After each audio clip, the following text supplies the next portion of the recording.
আসসালামু আলাইকুম বন্ধুরা, সবাই কেমন আছেন? কথাগুলো শুনে অনেকেই অনেক রকম কমেন্ট করবে, সেটাই কোনো যায় আসে না। কথাগুলো সবাই মনোযোগ সহকারে শুনে যাবেন। সবাই ভালো থাকবেন, নিজের প্রতি খেয়াল রাখবেন। ইউনুস কত কোটি টাকার মালিক? তা আমি জানি না, তবে ওনাকে আমি এতটুকু জানি যে বিদেশে ওনার বক্তৃতা শোনার জন্য পৃথিবীর সর্বশ্রেষ্ঠ ইউনিভার্সিটির টিচার ছাত্ররাও $300, $400, 500 টিকিট কেটে ঢোকে।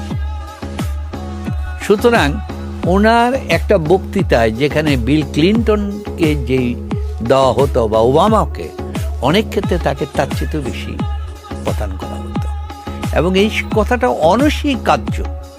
পৃথিবীর ইতিহাসে কোনো নোবেল বিজয়ী এককভাবে এত গ্রহণযোগ্য, এত সম্মানিত ব্যক্তি হয় না।